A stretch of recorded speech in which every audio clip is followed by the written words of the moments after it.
જય શ્રી કૃષ્ણ મિત્રો, નિત્ય સત્સંગમાં આપ સૌનું સ્વાગત છે।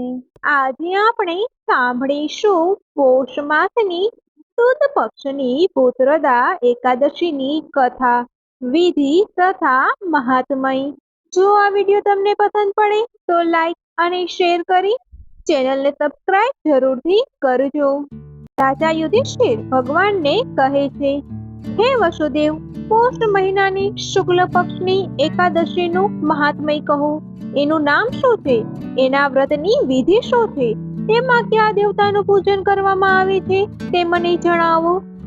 ત્યારે ભગવાન શ્રી કૃષ્ણએ કહ્યું, હે રાજન, પોષ મહિનાના શુક્લ પક્ષની જે એકાદશી છે એનું નામ પુત્રદા છે।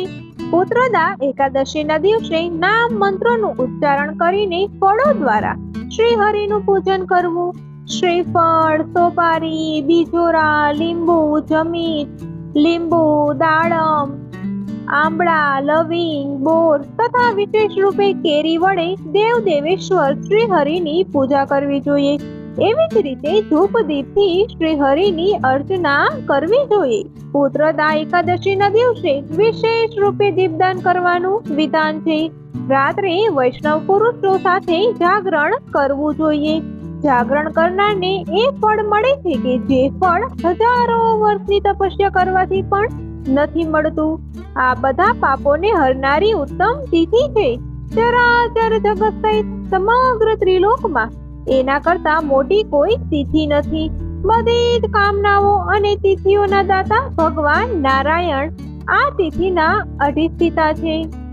તો આ હતું પુત્રદા એકાદશીનું મહાત્મય તથા વ્રતની વિધિ।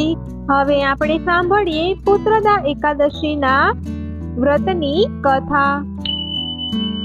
પૂર્વકાળની વાત છે।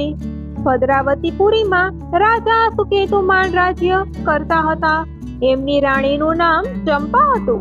રાજાને ઘણા સમય સુધી વંશ ચલાવનાર પુત્રની પ્રાપ્તિ ન થઈ।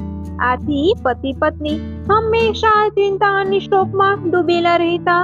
રાજાના પિતૃઓ એમને આપેલા જળને એકી ગરમ કરીને પીતા।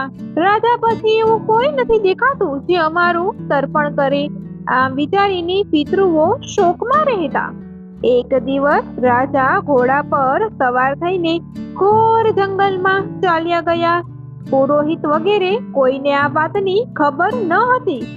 મોર્ગ અને પક્ષીવાળા એ ઘોર જંગલમાં રાજા ભ્રમણ કરવા લાગ્યા। માર્ગમાં ક્યાંક શિયાળનો અવાજ સંભળાતો હતો તો ક્યાંક ઘુવડનો। જ્યાં ત્યાં રીંછો અને મુર્ગો દ્રષ્ટિગોચર થઈ રહ્યા હતા।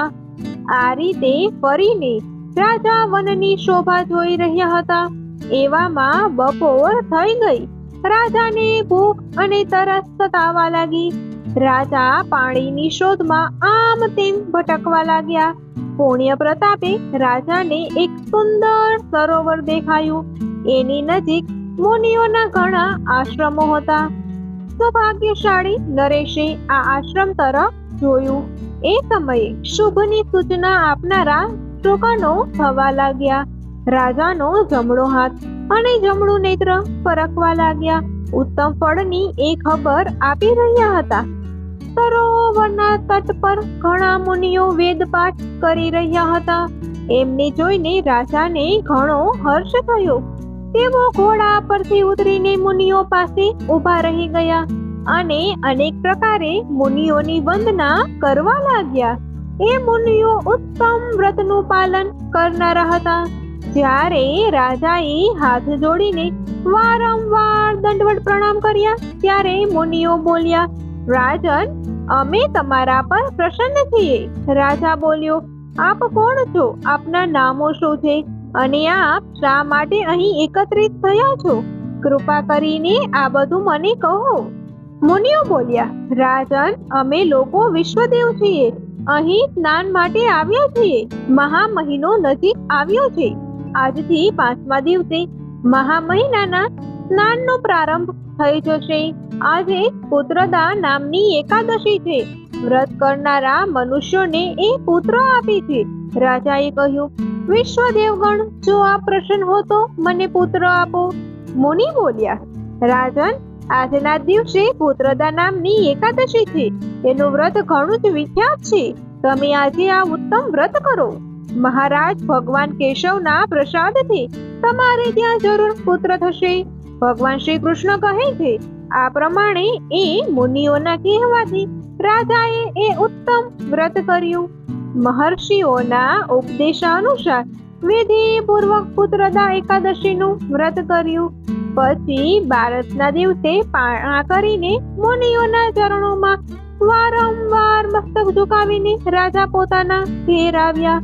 ત્યારબાદ રાણીએ ગર્ભધારણ કર્યો.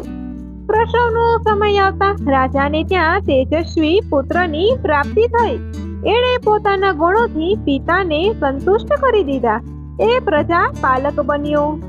પુત્રદા એકાદશીનું ઉત્તમ વ્રત જરૂર કરવું જોઈએ. મેં લોકોના હિત ખાતર એનું વર્ણન તમારી સમક્ષ કર્યું છે. જે મનુષ્ય એકાગ્રચિત્તે પુત્રદા એકાદશીનું વ્રત કરે છે એ આ લોકમાં પુત્ર પ્રાપ્ત કરીને મૃત્યુ પછી સ્વર્ગ પ્રાપ્ત કરે છે. આ મહાત્મ્યને વાંચવાથી અને સાંભળવાથી અગ્નિ હોમ યજ્ઞનું ફળ મળે છે. તો મિત્રો, આ હતી પુત્રદા એકાદશીની કથા. આ વ્રત કરવાથી પુત્રની પ્રાપ્તિ થાય છે અને અંતે સ્વર્ગ મળે છે. તથા ફક્ત કથા સાંભળવાનું પણ ઘણું મહાત્મય છે. તો જો આ માહિતી તમને પસંદ પડી હોય તો વિડીયોને લાઈક અને શેર કરી ચેનલને સબસ્ક્રાઇબ જરૂરથી કરજો. જય શ્રી કૃષ્ણ.